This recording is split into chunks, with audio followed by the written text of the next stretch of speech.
Alors, je voudrais avec vous quand même faire le point sur cette situation parce que j'ai du mal à suivre, mais tous les jours, tous les 2 jours, on apprend un truc énorme, un truc absolument sidérant sur l'état de la gestion par le gouvernement et par Macron de cette pandémie. Je rappelle d'ailleurs que M. Macron a ainsi, le 10 avril, donc il y a 3 jours, il s'est félicité devant la presse que la France parvienne à remplir des flacons de vaccins dont le contenu était acheté à l'étranger. Moi, quand j'ai vu ça, j'ai cru que c'était une blague du Gorafi. C'est incroyable. Le président de la République française, avec une charlotte en papier sur la tête, une blouse blanche et un air grave, qui fait venir des médias, notamment l'AFP, pour expliquer que c'est une grande victoire de l'industrie française. On arrive à remplir des flacons avec un vaccin fabriqué ailleurs. C'est vraiment se moquer du monde. Mais le pire, c'est que le surlendemain, le 12 avril, on apprenait que Sanofi, le grand laboratoire pharmaceutique français, annonce la construction d'une usine de fabrication de vaccins pour 400 millions d'euros à Singapour, c'est-à-dire à 12 heures de vol de Paris, à 10 000 km, 11 000 km, au bout de la péninsule de Malaisie.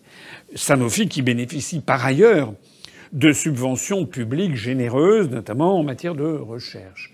Comment se fait-il que l'État, en France, n'ait pas imposé à Sanofi de fabriquer le vaccin en France, puisqu'il paraît qu'il faut avoir une indépendance vaccinale. La réalité, c'est bien entendu que dans le cadre européen, on n'a plus aucune manœuvre, aucune manette. Il faut laisser les entreprises peuvent se délocaliser, et j'en passe et des meilleurs. Mais enfin, que Macron ne vienne pas nous expliquer, ne vienne pas expliquer aux Français qu'on est en train de récupérer notre indépendance vaccinale et de pousser des cocoricots parce qu'on met simplement un vaccin fabriqué ailleurs dans un flacon, alors que la première grande usine de fabrication de vaccins qui va être construite va l'être à Singapour. On a l'impression d'ailleurs que Macron, Castex, Véran, c'est un peu les pieds nickelés et qu'ils sont systématiquement dans la mauvaise case. Ils font toujours le truc qui n'est pas bon. Je rappellerai ainsi les pérégrinations des vaccins. On avait mis beaucoup d'accent sur AstraZeneca. Alors je ne vais pas en reparler, tout le monde est au courant, mais quand même, on en est quand même à plusieurs dizaines de morts maintenant avérés, à de nombreux effets nocifs. On en est quand même au fait que dans 4 départements français, AstraZeneca est complètement interdit, notamment en Moselle. Et puis, on en est puis dans des départements d'outre-mer. Et puis, on sait aussi que de toute façon, ce vaccin n'est plus admissible que pour les plus de 55 ans. En attendant peut-être d'ailleurs que d'autres découvertes sur d'autres effets nocifs ne se manifestent et qu'on soit amené à interdire purement et simplement ce vaccin. Je rappelle, je l'ai dit, je ne veux pas jouer les prophètes de malheur, mais je le rappelle, on a eu l'occasion d'en parler lorsque j'avais reçu notamment Fabrice Divisio ou bien Louis Fouché. Les effets nocifs des vaccins vont apparaître petit à petit et il faut compter au moins 18 mois à 2 ans pour les connaître tous ensemble, alors que ça ne fait jamais que 3-4 mois qu'on connaît maintenant les débuts de ces réactions. Alors, le vaccin, un nouveau vaccin est arrivé. Il y a le vaccin Pfizer sur lequel on ne parle pas, mais qui produit aussi des effets négatifs sérieux, notamment des paralysies faciales. Et puis il y a quand même plusieurs centaines de morts inexpliquées, mais il paraît que ça n'a aucun rapport. Il y a le vaccin Moderna, qui est le petit pousset dont on parle encore moins que les autres, et qui pourtant est un vaccin à ARN messager comme le vaccin Pfizer. Il paraît qu'il a des effets nocifs, c'est simplement, on perd simplement la peau qu'il y a sur les mains. Bon, mais pour l'instant, il est beaucoup moins utilisé que les autres. Et puis il y a un dernier venu parmi les vaccins occidentaux, c'est le vaccin Johnson & Johnson. Alors il se trouve que l'Agence européenne du médicament a autorisé le 12 mars dernier le vaccin Johnson & Johnson. Paraît-il que c'était un truc formidable. Je rappelle que l'Agence européenne du médicament n'a toujours pas autorisé le vaccin russe Sputnik V, qui existe depuis le mois d'août de l'année dernière et qui, paraît-il, pose des problèmes infinis. Mais en tout cas, je suis pas là pour vendre le vaccin Sputnik V. Je ne suis pas là non plus pour vendre le vaccin chinois Sinovac, mais ce que je vois, c'est que le vaccin de Johnson & Johnson, lui, il a eu droit à une gentille fée qui a dit tout de suite que l'Agence européenne de médicaments devait lui donner le feu vert. Le résultat, c'est que le 12 mars, l'Agence européenne du médicament donne son feu vert et le 29 mars, l'Union européenne commande pour la bagatelle de 55 millions de doses qui doivent être entièrement finies d'être livrées fin juin. Je précise que ce vaccin Johnson & Johnson a une particularité, c'est que lui n'a besoin que d'une seule dose et non pas de 2 doses avec quelques semaines d'écart. Ce vaccin, donc 55 millions de doses, c'est fait pour 55 millions de personnes. Alors ça, c'était donc à la fin mars. La France a donc dit qu'elle avait besoin de vaccins, et on a joué les coudes, et on a appris que le vaccin Johnson & Johnson serait livré à l'Union européenne le 19 avril, et puis, grâce sans doute à l'intercession de M. Thierry Breton, le commissaire européen de nationalité française, qui, à la Commission européenne, est un peu en charge de l'approvisionnement des vaccins, eh bien nous, on a eu une petite faveur, c'est qu'au lieu de recevoir ça le 19 avril, on l'a reçu hier, le 12 avril. On a commencé à le recevoir. La France a reçu 200 000 doses de façon tout à fait prioritaire en passant devant les autres. 200 000 doses, donc pour 200 000 personnes. Sauf que... c'est triste. Mais sauf que patatras, aujourd'hui même, le 13 avril, on apprend que les États-Unis d'Amérique, que l'Agence du médicament aux États-Unis d'Amérique, eh bien, ont décidé de préconiser une pause, c'est-à-dire c'est un mot diplomatique pour ne pas dire suspendre, l'application, les injections du vaccin Johnson & Johnson parce on s'est aperçu eh bien, qu'il provoque des risques de caillots sanguins comme AstraZeneca et sans doute de thrombose et peut-être de décès. Donc les Américains, en ce moment même où je parle, viennent de suspendre ce vaccin dont nous venons de recevoir 200 000 doses, moyennant à argent sonnant et trébuchant. Alors, face à tout ça, comment faire pour réagir? Il n'y a pas que le vaccin. Normalement, il y a aussi la protection de ce qui se passe à l'étranger. Et on nous avait bien expliqué que la France avait pris des mesures pour empêcher l'arrivée de personnes venant de pays avec une forte épidémie. Par exemple, on a interdit pendant des mois, je crois que c'est toujours valable d'ailleurs, qu'il y ait des touristes taïwanais ou japonais ou coréens qui viennent en France. Je ris parce que ce sont les pays au monde où il y a le moins d'épidémies. Voilà. Et donc on a interdit fermement aux Taïwanais de venir dépenser leur dollar de Taïwan ou bien les Coréens à venir dépenser leur won en France. Alors, il se trouve qu'il y a en revanche un pays où il y a une épidémie quand même virulente en ce moment, c'est le Brésil. C'est le Brésil où, paraît-il, on a comptabilisé jusqu'à 92 variants, dont certains semblent particulièrement résistants aux médicaments et aux vaccins. Alors, il se pose la question de savoir mais qu'est-ce qu'on fait vis-à-vis du Brésil. Le 11 avril, Clément Beaune, qui est le secrétaire d'État aux affaires européennes qui multiplie d'abord les passages dans les médias. Alors lui, c'est quand même un des ministres qu'on voit le plus souvent. Mais non seulement il passe très souvent, mais alors il multiplie les bourdes, les pas de clerc, les inexactitudes, les erreurs monumentales et les fautes diplomatiques à un rythme industriel. Le 11 avril, il passe donc à la radio et il est interrogé sur la situation vis-à-vis du Brésil. Et il a dit très exactement, j'ouvre les guillemets, que la France était, je le cite, très sérieuse dans la fermeture des frontières, notamment vis-à-vis du Brésil, car il n'y a plus que... Il a dit il y avait normalement 50 000 personnes par semaine qui venaient du Brésil en France et que c'était tombé à simplement 1000 personnes par semaine. Alors moi, j'ai sursauté, j'ai fait d'ailleurs un tweet. 1000 personnes par semaine, ça fait quand même 143 personnes par jour qui viennent du Brésil où on dit que l'épidémie est fulgurante. Donc on ne peut pas parler de fermeture des frontières. C'est complètement délirant. Ou bien il y a un véritable risque de développer en France des nouveaux variants venus d'un pays et à ce moment-là, on doit faire une quarantaine absolument très sévère. Ou bien pas, mais on ne peut pas faire une quarantaine en laissant entrer 1000 personnes par semaine. C'est vraiment se moquer du monde. Je rappelle que si la Covid-19 est apparue en France, c'est peut-être, quoi que ça soit discuté, mais peut-être lorsqu'on est allé chercher les Français qui étaient à Wuhan, en Chine, au mois de janvier. Bon. En attendant, je fais un tweet, d'autres personnes que moi s'émeuvent, ça fait un mini-scandale, l'affaire commence à être reprise par les journaux, et donc, hier, 12 avril, le ministre des Transports, M. Djebari, monte au créneau pour venir un peu épauler Clément Beaune, et il nous explique que le nombre, en fait, c'est de 50 par jour et non pas 143 par jour, c'est-à-dire c'est plus les 1000 par semaine ou les 143 par jour dont parlait M. Beaune, mais c'est 50 par jour. Bon, et il en parle comme si c'était de la gnognotte, mais 50 personnes contaminées par jour, ça suffit à contaminer tout un pays. Et alors, chose extraordinaire, il explique que le Conseil d'État, paraît-il, aurait interdit d'arrêter les vols en provenance du Brésil au motif des libertés de déplacement. Un truc de dingue. un truc de dingue. C'est-à-dire, ça fait des mois qu'on empêche les Chinois, les Taïwanais de venir en France. Et d'un seul coup, le ministre des Transports nous explique que le Conseil d'État aurait sorti d'un chapeau une jurisprudence nouvelle en expliquant que c'était pas possible. Ça, c'est vraiment n'importe quoi. Aujourd'hui même, 13 avril, M. Castex, le Premier ministre, d'un seul coup, d'un seul, a en fait un aller-retour et a désavoué ses deux ministres, parce que ça partait dans tous les sens. Il a dit qu'il a décidé que tous les vols seraient suspendus du Brésil. Ce qui signifie que M. Beaune avait dit n'importe quoi et M. Djebari aussi. C'est quand même beaucoup que sur une affaire qui est quand même l'affaire du gouvernement depuis un an, la gestion de la Covid-19. Il n'est question que de ça matin, midi et soir et la nuit, 24/24, 365 jours par an.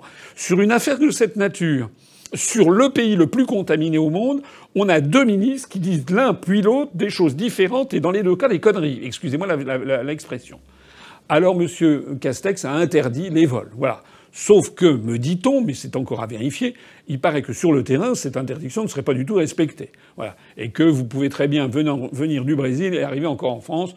Je n'en sais rien. Mais comme dans ces histoires de gestion de la Covid, on a tout vu et son contraire, je n'exclus pas.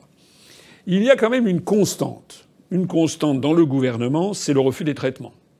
Ces refus sont absolument sidérants. Il n'y a même plus d'explication d'ailleurs maintenant, puisqu'on a des interdits comme ça, qu'il n'y a même plus besoin d'ailleurs de l'exprimer. Il y a des interdits systématiques. Ça commence quand même à bouger parce qu'il y a de plus en plus de gens qui se posent les questions que nous, à l'UPR, et pas que nous, mais nous en particulier, depuis des mois et des mois, on pose. Nous, ça va faire un an qu'on pose la question des traitements. Je rappelle, je l'ai déjà rappelé, je le rappelle encore une fois, qu'avec Nicolas Dupont-Aignan et Florian Philippot, le 2 janvier dernier, nous avons fait une lettre très circonstanciée à M. Véran, avec copie à M. Macron. Et que nous attendons, nous sommes maintenant donc le 13 avril, cette lettre date du 2 janvier, M. Véran n'a toujours pas daigné répondre à notre interrogation sur l'ivermectine. Alors face à ça, eh bien, on voit qu'il y a, on pensait aussi à d'autres traitements. Il y a une mobilisation sur le terrain de dizaines et de dizaines de médecins, et en particulier dans la région PACA, Provence. Alors ça c'est intéressant parce que je crois bien que c'est la première fois, ou une des toutes premières fois, qu'une chaîne de télévision publique, France 3 Provence en l'espèce, a rendu compte de cette mobilisation d'un certain nombre de plusieurs dizaines de médecins de terrain, de médecins généralistes, et qui ont recensé en Provence, Côte d'Azur, ont recensé des malades sur plus de 5000 cas quand même, et des malades auxquels ils ont donné de l'azithromycine. Et ce que dit ce reportage, vous allez le voir d'ailleurs dans un instant, ce que dit ce reportage, c'est que eh bien, l'utilisation précoce de l'azithromycine face à des malades a, excusez-moi de souligner, divisé par 20 le nombre de morts, par 20, hein, ça veut dire que là où on avait 100, il n'y en a plus que 5, c'est-à-dire 95% de réussite, c'est d'ailleurs très supérieur au vaccin, et par ailleurs réduit à quasiment zéro, pratiquement à plus rien, les Covid-19 longs, c'est-à-dire ceux qui posent le plus de problèmes. À Sifour-sur-Mer, Claude Escarguel, microbiologiste, est en charge de cette étude. 5000 patients ont été traités à l'azithromycine, un antibiotique, car le virus du Covid serait aidé dans sa progression par une bactérie. L'antibiotique tuerait la bactérie. Il peut exister dans certaines infections virales des interrelations avec des bactéries coopérantes au sein du microbiote pulmonaire. Ce qui expliquerait que les résultats des traitements par les médecins qui ont traité qu'à l'azithromycine ont été remarquables. Avec ce traitement, 20 fois moins de décès et presque pas de Covid long. Cette petite boîte, toute simple, d'antibiotiques, serait-elle la solution en parallèle à la vaccination? C'est ce que pensent en tout cas ces médecins de ville. Une boîte de médicaments qui coûte moins de 10 €. Que dit et que fait le gouvernement? Que disent, que font M. Macron, M. Castex, M. Véran face à ça? C'est quand même énorme. Maintenant, c'est même sur la télévision publique. Qu'est-ce qu'ils disent? Rien. Voilà, c'est vraiment du style les chiens aboient, la caravane passe. Comme si ce que nous disions, nous, et tous les Français avec nous, quand est-ce qu'on s'intéresse au traitement? Quand est-ce qu'on généralise l'utilisation de l'azithromycine, de l'ivermectine, de l'hydroxychloroquine, etc. Quand est-ce qu'on le fait? Aucune réponse. De toute façon, cette affaire finira très très mal pour le gouvernement, c'est absolument certain, puisque de plus en plus de gens s'intéressent à ça, et pas seulement en France. La France n'est pas un isolat. On a découvert au cours des derniers jours qu'un médicament dont on parle quand même depuis maintenant un certain temps, qui s'appelle le budesonide, qui est un anti-asthmatique, eh bien qu'il obtiendrait des résultats tout à fait brillants. Le 10 avril dernier, donc il y a quelques jours, une étude randomisée, ces fameuses études randomisées que les fact-checkers nous ont toujours envoyées dans le nez, une étude randomisée faite par 24 chercheurs venant de tous les pays du monde, enfin d'un certain nombre de pays du monde, a été publiée dans le Lancet, le fameux journal britannique, pour indiquer que ce médicament contre l'asthme réduit le risque d'aggravation de 91% des patients ambulatoires de la Covid-19. Ambulatoires, c'est-à-dire qu'ils ne sont pas encore hospitalisés. Et donc ça permet justement de ne pas les hospitaliser, c'est-à-dire qu'on en est au début de l'épidémie. Alors comment se fait-il que, lorsque le Lancet avait publié une fausse étude, rappelez-vous, au mois d'avril ou mai de l'année dernière, qui condamnait l'hydroxychloroquine, aussitôt M. Véran avait interdit l'hydroxychloroquine en se fondant sur cette étude dont le poteau rose avait été dévoilé. D'ailleurs, une semaine après, c'était une étude fausse. Que je sache, l'hydroxychloroquine, l'interdit n'a toujours pas été levé. Comment se fait-il que l'on ne nous parle pas de cet anti-asthmatique? Soit dit en passant d'ailleurs, pour une maladie comme la Covid, il est assez naturel d'utiliser un anti-asthmatique. Je voudrais d'ailleurs dire à ce propos que plus le temps passe et plus on découvre qu'il y a des quantités de médicaments, de traitements qui semblent avoir une efficacité. Il y a eu l'hydroxychloroquine, le plaquenil qui en est un dérivé, vous aviez l'ivermectine, vous avez la colchicine, vous avez ce médicament anti-asthmatique, vous avez l'azithromycine, vous avez l'artémisia, vous avez également cette plante qu'on a trouvée en Guadeloupe. Enfin, il y en a des dizaines, en fait, de médicaments, de médecine qui semblent améliorer. Donc la pensée officielle, si j'ai bien compris, de Macron, Véran et Castex, c'est que tous les pays du monde, toutes les personnes qui ont été guéries, qui se chiffrent par millions, avec ces médecines, qui ne valent pas grand-chose d'ailleurs en termes financiers, eh bien, ont toutes eu la berlue. Voilà. Il y a eu des millions de personnes qui ont eu la berlue. Seul M. Véran est au courant. Et puis, bien entendu, les grands laboratoires, comme Gilead, qui, lorsqu'ils ne financent pas Mme Karine Lacombe, essayent de vendre le remdesivir qu'il a fallu arrêter parce que, d'abord, ça coûtait les yeux de la tête, et deuxièmement, c'était complètement inefficace, et troisièmement, extrêmement nocif. Eh bien, maintenant, où en sommes-nous? Eh bien, nous en sommes dans une espèce de lutte entre deux façons de voir la suite des événements. On a l'impression que le monde se découpe entre ceux qui sont sur le tout vaccin, l'interdiction faite aux médecins de soigner, l'interdiction d'envisager des thérapies par des traitements, uniquement le tout vaccin. C'est-à-dire que l'objectif n'est pas de soigner en définitive, c'est d'imposer le vaccin et ce qui va avec, c'est-à-dire un système de contrôle de la population. Et puis, de l'autre côté, il y a le combat de ceux qui, au contraire, veulent non seulement soigner les gens, mais se battent pour la liberté. C'est ça. En fait, c'est une espèce de tectonique des plaques terrifiante. Dans le premier cas, vous avez les élites, pour sens large, du monde occidental, les élites du monde de la finance, des grands laboratoires pharmaceutiques, mais aussi des grands partis politiques ayant pignon sur rue, dans lequel, par exemple, le Rassemblement national s'est faufilé, puisque maintenant, le Rassemblement national est devenu tout mignon, on ne dit plus rien, il est complètement aplati devant Big Pharma, comme les Républicains, comme d'ailleurs, au passage, même tout à fait à gauche, on n'entend pas beaucoup parler de ça. Et donc ça, ce sont les gens qui sont là pour nous expliquer qu'il n'y a pas d'autre solution que le vaccin. Et la suite. Et la suite, c'est quoi? La suite, eh bien, c'est notamment le pass sanitaire qui a été voté par les parlements européens. Le pass sanitaire, ça veut dire quoi? Ça veut dire que on est en train d'acclimater dans la tête des gens l'idée qu'il est tout à fait légitime d'avoir en permanence sur soi, de présenter. Alors déjà, ça sera pour circuler entre les pays européens, mais de présenter patte blanche et montrer que l'on est vacciné contre la Covid-19 avec pas tous les vaccins, mais seulement ceux agréés par l'Agence européenne du médicament, c'est-à-dire des vaccins d'origine américaine ou occidentale et la plupart étant avec un ARN messager. On est en train d'accréditer cette idée comme si c'était quelque chose de normal. Je suis désolé, moi j'ai 63 ans.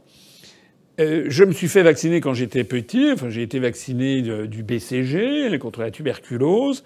J'ai dû avoir le DT polio, etc. Mais j'ai passé des décennies de ma vie, quand j'allais au restaurant, personne ne me demandait si j'étais vacciné avec le BCG. Pourtant, la tuberculose, qui d'abord n'est pas éradiquée, la tuberculose est une maladie autrement plus mortelle que la Covid-19. Alors pourquoi est-ce qu'on nous demanderait spécialement sur la Covid-19, cette maladie qui est quand même peu létale, on en revient toujours aux statistiques, puisque c'est l'essentiel des décès, c'est des personnes très âgées en fin de vie.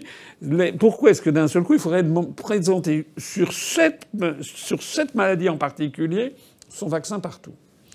Et puis alors, il y a quelque chose qui va au-delà de cela, et ça, on l'a appris il y a quelques heures, quelques jours, dans un entretien accordé à l'émission américaine d'information qui s'appelle 60 minutes. C'était le 11 avril, donc c'était avant-hier. On a vu des responsables du Pentagone, c'est-à-dire du ministère de la Défense américain, qui sont venus présenter au public des avancées technologiques de l'armée américaine pour lutter contre les pandémies en général et contre la Covid-19 en particulier. Et dans cette émission, il y a eu une solution phare qui a été présentée. Ça a été qu'on a expliqué au public, ça se passe dans cette émission qui s'appelle 60 minutes aux États-Unis à la télévision, et ça a été présenté sur CBS, le développement d'une puce, tiens donc, à insérer sous la peau et qui serait capable de détecter la présence de la Covid dans le corps d'une personne avant même qu'elle ne présente des symptômes. Moi déjà, ça me paraît complètement mirobolant du point de vue technique. Je sais que tout est possible, mais ça me paraît quand même vraiment mirobolant que l'on puisse, avec une puce, déterminer si quelqu'un a un virus dans le corps à tout instant, même si vous n'êtes pas encore symptomatique. Mais si les mots ont un sens, et en supposant que ça fonctionne, ça veut dire que cette puce, si vous l'avez dans le corps, elle est reliée à quelque chose pour informer quelqu'un d'autre. C'est évident. Sinon, elle ne sert à rien. Donc ça veut dire qu'elle peut transmettre des informations.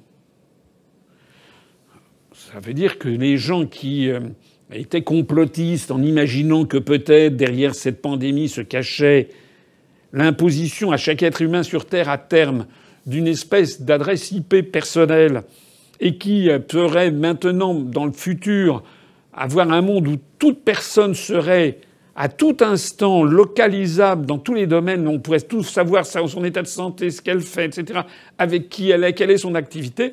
Malheureusement, c'est un projet qui paraît orwellien, délirant, totalitaire, comme on n'a jamais pu l'imaginer, mais qui pourtant ne paraît finalement plus si éloigné. Alors il y a un colonel de l'armée américaine qui s'appelle Matt Hepburn, qui était présent à cette émission et qui a précisé « Attention, ce n'est pas une puce gouvernementale redoutée pour suivre chacun de vos mouvements. Pas du tout. Ce serait une espèce de plasma, je sais pas quoi. » Bon. Il va pas dire le contraire. Hein. Il va pas dire « Je vous signale qu'on est en train de pucer toute la population pour vous suivre. » Bon. Donc, voilà. Quel est le degré de confiance que l'on peut faire à un militaire qui nous explique la bouche en cœur que l'idée, c'est de mettre une puce dans le corps humain de toute personne, mais que bien entendu, quelle idée que ça pourrait être de fliquer en fait toute la population. Bon, c'est dramatique. C'est dramatique et je me permets de souligner d'ailleurs que dès le programme que j'avais présenté en 2011, il y a 10 ans, le programme présidentiel et législatif de l'UPR avait déjà, il y a 10 ans, indiqué que nous saisirions, nous, si nous arrivons au pouvoir, l'Organisation des Nations Unies pour interdire le puçage des êtres humains. Je me rappelle bien entendu, je m'étais fait rironner par les bien-pensants, par les traqueurs de complot, etc. Donc j'étais un complotiste. Il n'en demeure pas moins que chaque année qui passe rend cette menace un petit peu plus crédible. C'est la raison pour laquelle je vous invite tous à vous mobiliser, à dire autour de vous ce qui est en train de se passer. Allez voir sur notre site internet, sur notre page Facebook, sur les messages Twitter, les liens justement sur cette avancée qui viendrait de l'armée américaine. Alors ça, c'est le monde de ceux qui acceptent cette arrivée d'un monde, du nouveau monde, qui est un monde épouvantable. Et puis il y a l'autre partie de la population, ce sont ceux qui le refusent. Ce sont ceux qui considèrent que ça va bien, on est arrivé maintenant au bout de ce que l'on pouvait faire. On voit bien que Macron est en train, là, il avait promis qu'il commencerait à déconfiner à partir de la mi-avril. Il n'en est rien. Et on voit bien aussi qu'il a tout fait, tout essayé pour reporter les échéances électorales.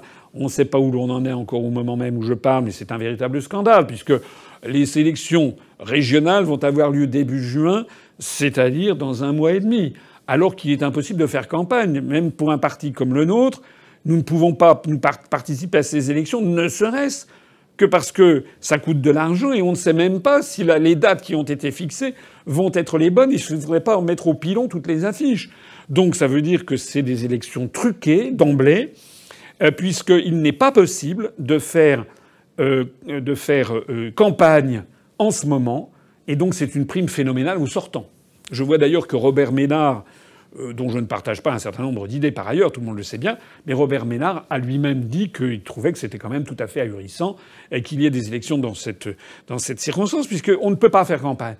Et donc il n'y a que les sortants vont avoir une prime formidable. Au-delà de ces questions d'élections, à très court terme, eh bien, il faut que les Français tiennent bon.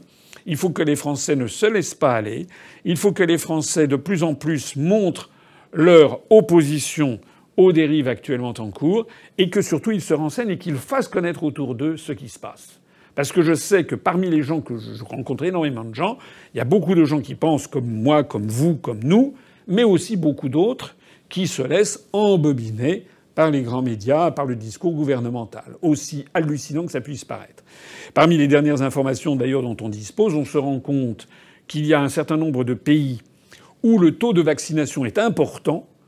Et par exemple, je pense au Chili, où on a dépassé les 36 ou 37% de la population, et où les infections sont en très forte croissance. Pareil au Bahreïn. En Israël, pareil. Enfin, en Israël, le Premier ministre Netanyahou a fait valoir qu'on ne savait pas si les vaccins étaient efficaces au-delà de 6 mois. Il y a même une étude israélienne, je crois, qui a montré que le vaccin Pfizer serait quasiment inefficace face aux variants sud-africains.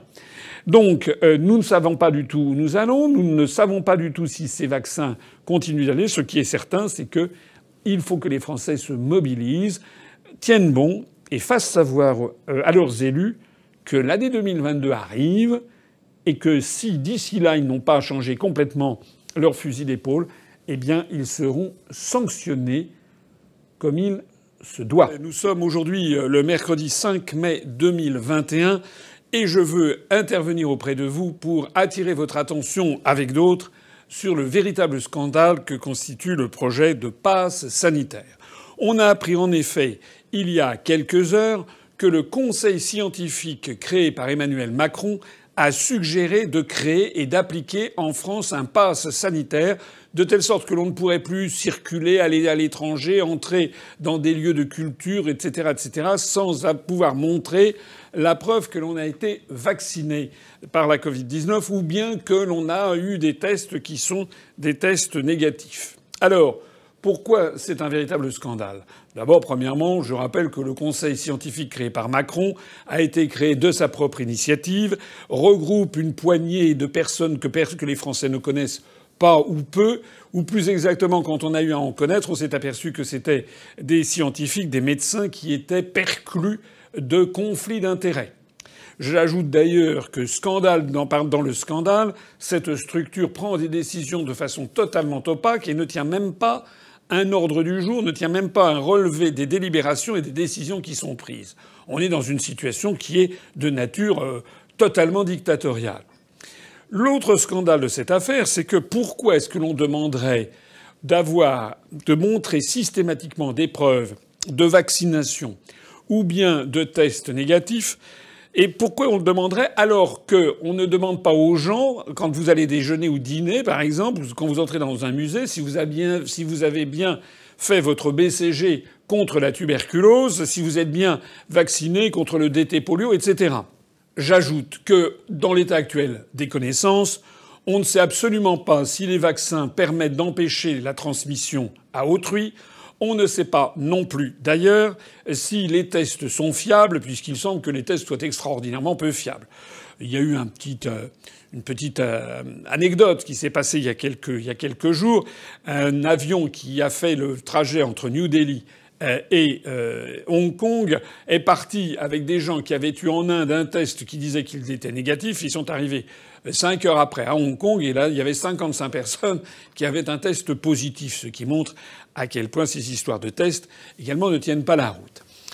Et si je dis que c'est attentatoire aux libertés publiques, je le dis d'autant plus fermement que de nombreux États dans le monde l'ont déjà interdit et que l'Organisation mondiale de la santé, l'OMS, le déconseille. Examinons ce point. L'OMS, l'Organisation mondiale de la santé, qui donc est un relève de l'Organisation des Nations Unies, même si alors il y a beaucoup d'autres choses à en dire sur l'OMS, le 19 avril 2021, c'est-à-dire il y a environ 15 jours, a fait une déclaration de son comité d'urgence, dont le point numéro 10, écoutez bien ce que dit le point numéro 10 de l'OMS, qui dit qu'il ne faut, je la cite, il ne faut pas exiger de preuves de vaccination comme condition d'entrée dans la mesure où l'on dispose d'un nombre limité, bien que croissant, de données sur la capacité des vaccins de réduire la transmission et qu'il persiste des inégalités dans la distribution des vaccins à travers le monde. Et toujours selon ce point, c'est exactement ce que je vous dis à l'instant d'ailleurs, on n'a aucune preuve. Et l'OMS poursuit en disant les États parties sont fortement encouragés à reconnaître qu'exiger une preuve de vaccination peut accroître les inégalités et promouvoir une liberté de circulation différenciée. Les États parties, ça veut dire faire partie de l'Organisation mondiale de la santé. Il n'y a pas que l'OMS. Il y a également le Conseil de l'Europe. Conseil de l'Europe qui n'est pas une institution de l'Union européenne, qui est une autre chose, j'ai déjà eu l'occasion de le dire. Il y a une assemblée parlementaire du Conseil de l'Europe qui regroupe tous les pays d'Europe, y compris la Russie, y compris l'Islande, la Norvège, le Saint-Marin, Andorre, etc. Il n'y a qu'un seul pays de l'Europe qui n'est pas dans le Conseil de l'Europe, c'est la Biélorussie. Dans son assemblée parlementaire de janvier 2021, elle a pris une résolution qui est la résolution 2361, sur laquelle je tiens à attirer votre attention car il comporte quelques éléments d'appréciation qui sont tout à fait importants. Dans son article 7, paragraphe 3, alinéa 1, j'aime bien être précis, l'Assemblée parlementaire du Conseil de l'Europe, auquel appartient la France, bien entendu, demande aux États, je cite, de s'assurer que les citoyens et citoyennes sont informés que la vaccination n'est pas obligatoire et que personne ne subit de pression politique, sociale ou autre pour se faire vacciner s'il ou si elle ne souhaite pas le faire personnellement. Dans son point 7, paragraphe 3, alinéa 2, le Conseil de l'Europe demande aux États membres, donc à la France, je cite, de veiller à ce que personne ne soit victime de discrimination pour ne pas avoir été vacciné en raison de risques potentiels pour la santé ou pour ne pas vouloir se faire vacciner. Je précise aussi d'ailleurs, en ces temps où il est question de plus en plus de faire vacciner les enfants, je précise que le Conseil de l'Europe a justement indiqué dans sa résolution, dans le point 7, paragraphe 4, alinéa 3, que les États membres doivent veiller, je cite, veiller à ce que les souhaits des enfants soient dûment pris en compte en conformité avec leur âge et leur degré de maturité. Lorsque le consentement de l'enfant ne peut pas être donné, par exemple s'il est trop petit, de veiller à ce qu'un accord reposant sur des informations fiables et adaptées à son âge soit donné sous d'autres formes. Voilà pour le Conseil de l'Europe. C'est pas moi qui l'invente. Donc c'est non au passeport sanitaire. Et c'est non à la vaccination généralisée des enfants, soit dit en passant. Et puis il y a des États dans le monde, et notamment dans le premier État du monde par la puissance économique et militaire, les États-Unis d'Amérique. La secrétaire en charge de la presse à la Maison-Blanche, Madame Jane Psaki, début avril, a fait cette déclaration. Écoutez bien la porte-parole de la Maison-Blanche. Elle a dit, je cite, « Le gouvernement ne le fait pas aujourd'hui et ne soutiendra pas une procédure qui exige de porter sur soi des preuves de vaccination. Il n'y aura pas de base de données fédérale ou de mandat fédéral exigeant chacun d'obtenir une preuve de vaccination. » Donc, monsieur Joe Biden, dont tous les médias, dont monsieur Macron et dont tous les bien-pensants ont plein la bouche, même monsieur Joe Biden et son administration disent non au passeport sanitaire obligatoire aux États-Unis. États-Unis, où d'ailleurs d'ores et déjà 7 États sur 50 ont interdit le passeport vaccinal. Je me plais à les énumérer ici. Il s'agit de l'Arizona, de l'Arkansas, du Dakota du Sud, South Dakota, de la Floride, de l'Idaho, du Montana et du Texas. On voit d'ailleurs dedans des États assez éloignés des grandes agglomérations comme l'Idaho ou le Montana, et puis d'autres qui sont des États géants comme la Floride ou bien le Texas.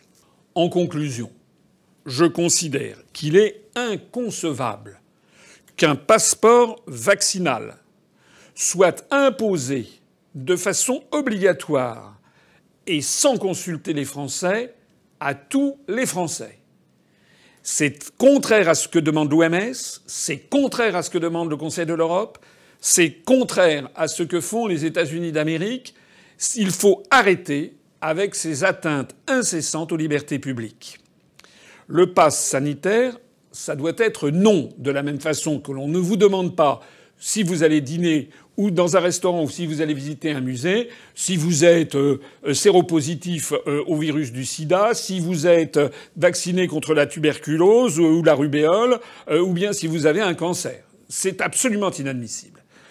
Je vous demande donc de faire diffuser cette vidéo autour de vous et si vous en avez la possibilité, de vous mobiliser, mais de vous mobiliser de façon peut-être plus efficace que de faire une manifestation, en allant voir votre député, ou éventuellement votre sénateur si vous le connaissez, mais en allant voir votre député, ou en lui écrivant, et en lui disant que ça ne peut plus durer, et en lui disant que nous, tous, collectivement, nous nous souviendrons de ce s'ils ont ou non avalisé le projet macronien de passeport sanitaire, et nous nous en souviendrons très bientôt, puisque les élections législatives, c'est dans un an, en 2022.